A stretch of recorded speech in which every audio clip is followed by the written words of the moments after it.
Salut à vous, c'est Benjamin Broustet, je suis heureux de vous retrouver pour un format un peu différent, complètement même différent que ce que je fais d'habitude. Format vachement moins léché, très conversationnel, puisque ça me tient à cœur, j'ai envie de transmettre des choses, j'ai envie de transmettre sur mon parcours d'écopreneur, ça fait quand même maintenant 15 ans que je suis lancé. J'ai créé 4 entreprises régénératrices dans plusieurs domaines. L'éco-construction pour commencer, ça a été tout début de mon aventure. Ensuite, phytoépuration, gestion de l'eau avec Aquatiris, notamment en franchise. J'ai fait aussi pas mal de formations. Et puis ensuite, j'ai créé ma ferme expérimentale en permaculture dans le Limousin. Donc un centre de formation présentiel dans le domaine de la permaculture. Puis j'ai cofondé le premier bureau d'études en francophonie spécialisé dans le domaine de la permaculture. Aujourd'hui, il y en a plein, et tant mieux d'ailleurs. Et je suis bien content de ça. Et donc, suite à cela, écopreneur, accompagnement à la création d'entreprises régénératrices. J'ai aussi investi maintenant dans des entreprises génératrices. Donc ce parcours assez riche, semé d'embûches, semé de pas mal de challenges, de pas mal de choses différentes, font que j'ai envie de transmettre par ce biais-là, par quelque chose de beaucoup plus spontané. Et vous me direz si ça vous convient ou pas de discuter avec moi de ce genre de choses, et puis puis qu'on se retrouve tout simplement sur ce genre de format. Aujourd'hui, moi j'ai envie de vous parler de pas mal de choses. Peut-être je ferai aussi du building public, c'est-à-dire que peut-être qu'aussi je ferai carrément une création d'entreprise devant vous. Bon, alors ça se fera pas sur une vidéo, bien sûr, hein, mais j'envisage prochainement de créer une entreprise, une nouvelle, et je le ferai peut-être entièrement de A à Z devant vous, pour que vous puissiez voir un peu ce que ça donne. Voilà, aujourd'hui, ce que j'ai envie de vous dire et de vous transmettre, vous allez voir, c'est assez peut-être original, mais c'est toutes les fois où je me suis fait avoir, en fait. Parce que c'est vrai que d'un côté, quand on regarde un petit peu les réseaux, l'expérience, et puis c'est normal, hein, dans le marketing, on transmet aussi une réussite, hein, c'est logique. On a besoin de créer de la preuve sociale, on a besoin de créer comment dire, de montrer sa crédibilité. Mais tout ça, tout ce qu'on voit pas dans le back-office de l'autre côté, c'est le côté échec, le côté où on s'est fait avoir. Et moi, je suis pas exempt de ça. Je me suis quand même pas mal fait avoir sur pas mal de choses. Et j'aimerais bien, là j'ai 12 points. Alors, je pourrais faire au moins 3 vidéos là-dessus. Mais j'ai 12 points sur ce sujet-là que je voulais traverser avec vous. Et puis vous me direz. Donc pour ceux qui me connaissent pas, hein, là je pars du principe que vous me connaissez, mais en effet oui, il y a plein de gens qui me connaissent pas. Je m'appelle Benjamin Broustet, donc ça fait 15 ans que j'œuvre dans le fait de créer des entreprises qui régénèrent la planète et les humains. C'est mon but, j'ai envie de changer l'économie, j'ai envie de changer le monde dans lequel on se trouve, le paradigme. Et je trouve que l'entrepreneuriat est un excellent moyen de le faire, et notamment l'écopreneuriat. C'est pour ça d'ailleurs que j'ai créé Écopreneur, mais depuis que je suis salarié, en fait, depuis toujours, en fait, j'ai envie d'œuvrer pour un monde plus juste et plus respectueux de l'environnement, parce que je suis né dans un petit village de 100 habitants et que j'étais en contact avec la nature très tôt, et j'aimerais bien que ça soit possible pour nos enfants aussi. Voilà, grosso modo. Bon, alors, 12 points où je me suis fait avoir. Vous allez voir qu'il y a du picotant dans l'histoire, il y a du touchy, il y a du piquant. Notamment le premier. On va commencer d'entrée. La première fois où je me suis fait avoir, c'est quand mon mentor en permaculture, que je suivais, hein, chez qui j'étais assistant quand je faisais des stages en permaculture, eh bien, quand j'ai décidé de me lancer moi-même, au retour d'Australie, je suis rentré à l'Institut de recherche en permaculture en 2011. 2011, je suis rentré d'une très grosse formation à l'Institut de recherche en permaculture auprès de Geoff Lawton. Et j'ai décidé de m'émanciper de mon formateur en permaculture de l'époque, que j'accompagnais sur quelques stages. Et là, j'ai pris cher. J'ai pris cher parce que la personne m'a déjà dit tu vas te planter, hein, tu vas pas y arriver, etc., etc. Et surtout, moi j'ai décidé quand même de le faire parce que je pensais que j'étais légitime et que de toute façon j'avais envie, hein, de m'émanciper. Et là, ça a été la douche froide. Ça a été la douche froide parce que j'ai vu qu'il y avait un discours qui était distribué par cette personne qui visait vraiment à me décrédibiliser. Il s'est pas planté un radis, en fait il est bon qu'à Internet, en fait machin, en fait bidule. Et je me suis rendu compte que cette personne me cassait complètement en dehors, enfin dans mon dos, quoi, hein. Et là, ça a été la première douche froide. Alors, je sais pas si on peut dire que je me suis fait avoir, mais si quand même. Ça a été un premier entre parenthèses dépucelage où je me suis dit waouh, le monde idéal de la permaculture tel que je le voyais n'est pas forcément celui que je pensais à la base. Et donc, je me suis un peu débrouillé, d'autant que en fait, même toutes les instances de la permaculture à l'époque, ça c'est ma petite alerte, dans 10 minutes j'ai un rendez-vous, mais c'est pas grave, on va finir la vidéo. Ouais, en fait, toutes les instances de permaculture françaises de l'époque, en fait, n'ont pas voulu que j'exerce parce que j'étais soi-disant sans diplôme, alors que je revenais d'avoir travaillé avec les fondateurs de la permaculture en Australie. Donc ça, c'était assez extraordinaire quand même. Je considère ça un peu comme les débuts chaotiques Et ça a été, ça a été assez quand même bluffant, assez déconcertant de voir que les gens de mon propre camp, entre parenthèses, me foutaient des bâtons dans les roues, y compris mon mentor de l'époque, pour vraiment tout faire pour que je me casse la gueule. Bon, on est encore là. Donc voilà, et lui, je crois qu'il s'est bien mis au marketing et à Internet. Donc, ma foi, ça a dû lui servir un petit peu quand même. Mais en tout cas, merci à lui sur la continuité des choses. On dit toujours merci aux expériences comme ça, parce que c'est celles qui vous aident à vous émanciper, c'est celles qui vous aident à vous endurcir, à comprendre un peu mieux le monde. Et donc, je te dis merci si tu regardes cette vidéo. Tu te reconnaîtras. Deuxième fois où je me suis fait avoir, c'était en Australie justement. C'était un peu pendant cette période-là, où j'avais créé le site internet Permaculture Design. À l'époque, j'étais tout seul, tout au début.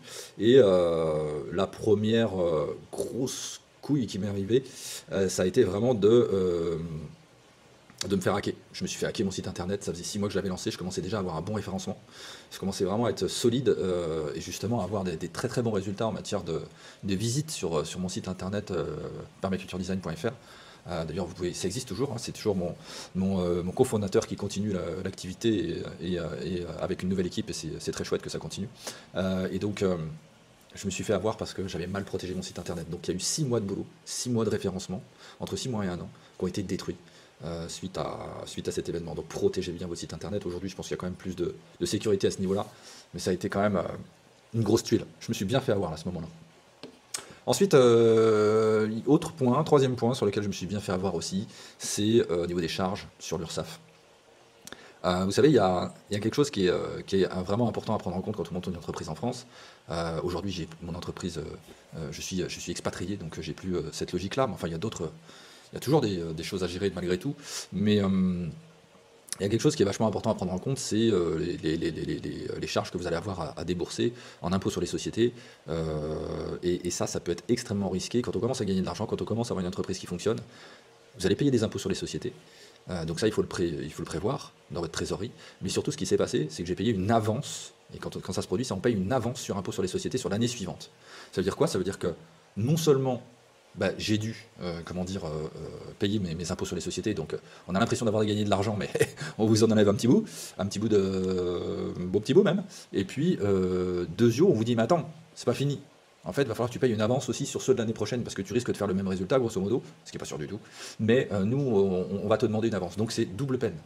Ça veut dire que vous devez être vachement prudent au niveau de votre trésorerie quand vous commencez à gagner de l'argent et à ne pas pouvoir tout passer en charge, tout absorber en charge, parce que ça peut faire mal. Ça peut faire mal et moi ça m'a fait mal, je peux vous dire que j'ai mis un temps à m'en remettre de ça. Quatrième point, qui est super aussi, où je me suis fait un peu avoir, au début, c'est que j'ai voulu rendre service quand j'ai commencé à constituer mes équipes. Je me fais encore un peu avoir avec ça d'ailleurs, mais c'est quand même pas mal guéri. C'est le côté employer des amis, par exemple, pour dépanner, pour aider, etc. Là, j'ai eu des déconvenues assez importantes parce que j'ai vraiment aidé des gens à sortir de situations catastrophiques ou compliquées. Je leur ai fourni souvent un taf, un revenu. Quelque chose d'assez sympa à faire, puisque il y a eu des postes divers et variés que j'ai remplis avec ça. Et à un moment donné, ça m'est retombé sur la gueule. Ça m'est retombé sur la gueule parce que je disais pas bonjour le matin, ou parce que si, ou parce que mi. Alors peut-être j'ai ma part de responsabilité dans l'histoire, j'en sais rien, je sais pas. Mais au final, les gens qui étaient le plus dans la détresse et à qui j'ai rendu le plus service, il s'est trouvé que c'est ceux qui m'ont le plus chié dans les bottes ensuite. Donc ça a été une belle leçon de vie aussi. Je sais pas si je me suis fait avoir, en tout cas j'ai compris des choses à ce niveau-là. Maintenant, je recrute vraiment et je m'entoure vraiment sur les compétences autant que possible. J'ai une super équipe et d'ailleurs, ça fait que la relation humaine ne peut en être que meilleure. Et puis surtout, je mets tout noir sur blanc. Les partenariats amicaux, où à la fin, ouais mais tu m'avais dit ça, mais ouais en fait c'est ça, mais ouais mais c'est ça, bidule, etc. Et qu'à la fin on s'engueule, on sait plus pourquoi, et on sait plus qui a fait quoi et comment ça se passe. Écrivez tout, posez tout noir sur blanc, mettez tout bien carré et vous n'aurez pas de problème. Ensuite, combien de fois je me suis fait avoir, on va passer au point suivant. Le point suivant, c'est quand des concurrents, par exemple, prennent rendez-vous avec moi. Des concurrents pas mal connus aussi dans mon secteur, autour de la permaculture, l'éco-construction, etc., qui prennent rendez-vous avec moi pour me demander, grosso modo, me questionner sur mon nouveau projet écopreneur, qu'est-ce qu'il y a dans la formation, etc. Moi, pensant que c'était pour collaborer, donc j'essayais de collaborer avec ces personnes depuis pas mal de temps, parce qu'on est vachement plus puissants ensemble, hein, quand même, hein, si on met nos talents, nos ressources, nos forces, notamment nos listes internet, etc., ensemble, pour lancer des produits de manière croisée, etc. Moi, j'y crois beaucoup à ça. je me disais, tiens, super, ça c'est des gens qui ont beaucoup d'impact, on va pouvoir collaborer, etc. Bah non, en fait, on m'a questionné de long en large sur ma formation, m'a demandé pas mal d'éléments. Bon, moi j'y suis allé, hein, je j'ai pas l'habitude de me cacher sur les choses. Et au final, bah, c'était pour sortir eux-mêmes leur propre programme issu, ou je sais pas, hein, j'ai jamais vu vraiment ce qu'il y avait dedans, mais c'était simplement pour faire un petit benchmark de la concurrence, de ce qu'il y avait dedans, etc. Alors c'est de bonne guerre, hein, maintenant je le sais, hein, encore une fois, dans mon propre camp, je pensais que tout était rose et tout était bienveillant. Le fameux mot hein, qui est très à la mode dans notre environnement, bienveillant. Non, en fait, non, non. Tout n'est pas bienveillant, y compris dans le milieu de l'écologie, y compris dans le milieu de ceux qui se disent super bienveillants. Je vais pas employer des mots grossiers, mais il y a de tout. Il y a de tout. Ça, faut bien le comprendre. Mais bon, voilà, c'est de bonne guerre, encore une fois. C'est des expériences qui m'ont énormément apprises. Et évidemment, je ne me fais plus avoir sur ce genre de choses. Les masterminds, les formations, autre point intéressant. Alors, on demande beaucoup d'argent quand même pour les masterminds, les formations. Parfois, ça peut être très valable. On peut avoir un vrai retour sur investissement. Parfois, on est sur des choses qui sont complètement inutiles, sans valeur, voire même... voilà, ça sert à rien d'y aller. Donc, grosso modo, je pense que j'ai dû mettre, ça va peut-être vous faire peur, mais j'ai dû mettre entre 150 000 et 200 000 euros dans des masterminds, dans des formations, dans des événements, dans des choses comme ça. Et je peux dire qu'il n'y en a vraiment que 2 qui ont été importants sur peut-être la dizaine que j'ai faite. Alors, tous t'apportent quelque chose, tous vont t'aider à comprendre un truc, une petite phrase, une petite chose, etc. Je dis pas que tout est négatif, c'est pas vrai. Mais par contre, je m'aperçois maintenant que s'écouter est vachement important, comprendre son propre écosystème est vachement important. Bien sûr, se former, bien sûr. Mais une fois qu'on a atteint une certaine base, moi ça fait maintenant 15 ans quand même que je suis là-dedans, une fois qu'on a atteint une certaine base de compréhension, une solidité marketing, une solidité produit, une solidité dans l'accompagnement, dans le support client, etc., par l'étude des choses, par le questionnement client, etc., on arrive à bien se débrouiller. Donc je pense que c'est vachement important de le faire au début. C'est un peu comme le développement personnel et les livres de développement personnel. C'est super important de lire tout ça au début, de se développer là-dedans, etc. au début. Et puis au bout d'un moment, on commence à avoir une certaine autonomie, une certaine compréhension des choses.